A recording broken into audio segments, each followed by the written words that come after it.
Hello, friends, fiends, and fellow UBTubers, and welcome to episode 731 of the Daily Comic and Collectible. Today, the collectible of the day is the Hasbro Toys, Marvel Comics, Legends Retro Collection, Spider-Man line, the Rose action figure. Richard Fisk, the son of Kingpin, became an adversary of both his father and Spider-Man when he returns to New York as a crime boss known as the Rose.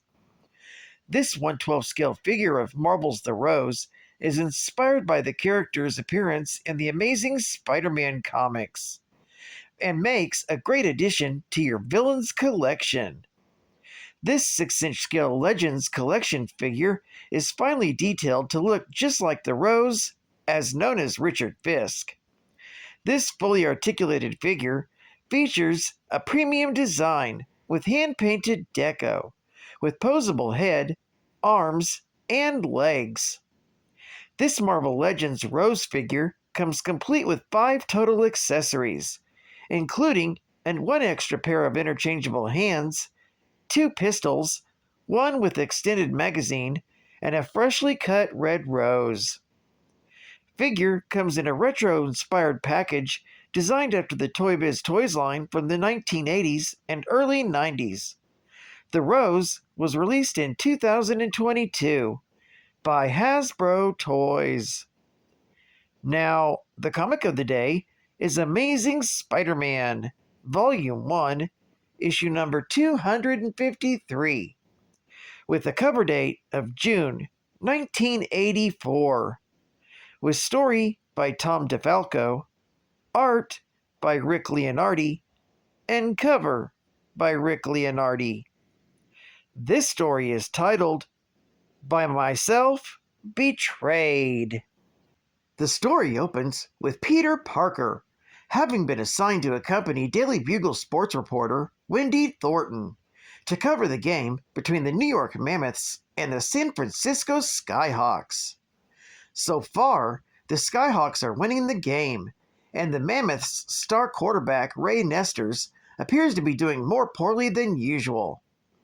As Peter tries to figure out how to work the sports camera that was lent to him by the sports editor, he's approached by Nesters' younger brother Tony, who attended classes at ESU, and when Peter was a former teacher's assistant.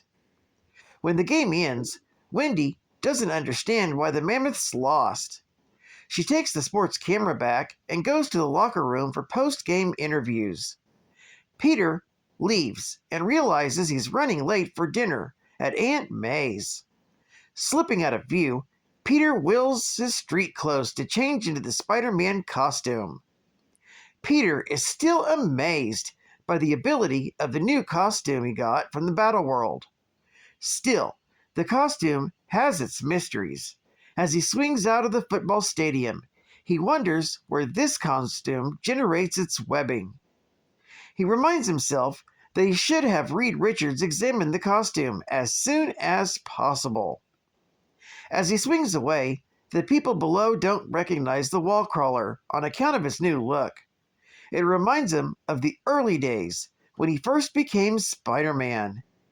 This gets him thinking about his failed attempt at showbiz that ultimately led to the burglar killing his Uncle Ben. Meanwhile, Ray Nesters and his brother return home. Ray tells Tony to go inside and that he's going to get a newspaper. However, he's actually meeting with 2 underworld enforcers named Mr. Varley and Mr. Johnson. They represent a mobster named the Rose, who has Ray on the take. They give him a bonus and instruct him to throw the game again the following week. However, Ray refuses, as the playoffs being that week, and he can't afford to lose any more games.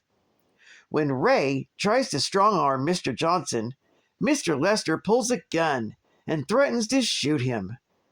When Ray relents, they warn him to follow orders or he will be killed.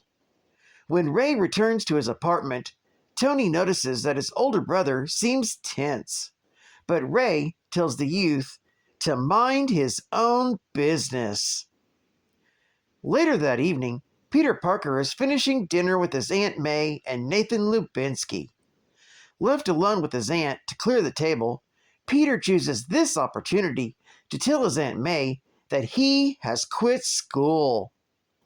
This totally upsets May, who thinks Peter is throwing his future away. Her being upset is noticed by Nathan, who demands to know what Peter had said to upset his aunt in such a way. Later, Peter goes out web-slinging as Spider-Man to get his mind off his Aunt May's reaction. Spider-Man can't help but think how nothing in his life appears to be turning out right, particularly his relationship with the Black Cat, which appears to be going sour. He can't help but think that the cat is keeping some secret from him. Elsewhere, Mr. Varley and Johnson report back to the Rose about Ray Nesters, and the Rose assures them not to worry about the athlete, as he will assure that he stays in line. Tuesday morning, Ray's practicing with his teammates for the big game. His coach tells him that he has a feeling that this year is going to be the Mammoth's year. Later, after practice, Ray returns home to find an envelope that was slid under the door of his apartment. Inside, he finds a note from the Rose, telling him how to throw Sunday's game, along with another cash advance. He's soon called by Mr. Varley, who wants to confirm Ray's cooperation. However, Nesters refuses to reply, which the Rose deeply regrets, as he did not want to have to resort to violence. On Thursday, Peter Parker is waiting to meet Joe Robertson at the Daily Bugle. He's lost in thought, thinking that perhaps his Aunt May was correct. Going to see Joe, he's told that his sports photos were not good, and how Peter's work has been slipping lately. Robertson warns Peter to shape up, reminding him that he's not the only freelance photographer that works for the Bugle. When Peter leaves, he asks Joe's secretary, Betty Leeds, why Joe is being such a hard case. Betty points out that he's running a tight ship as the new editor-in-chief of the Bugle, since taking over the position from J. Jonah Jameson. They're then joined by Wendy Thornton, who has arranged an interview with Ray Nesters with Tony. Since she made the connection with Tony thanks to Peter, she offers him to come along and snap photos. She then calls to confirm the appointment with Tony, who lets her go to answer someone knocking at the door. Meanwhile, Ray's returning home from another practice. He's thinking about where things went wrong in his life. However, the fame of being a pro athlete led to becoming indebted to the Rose and going on the take. When he returns home, he finds a note from the Rose telling him that they have kidnapped Tony and that they need to talk.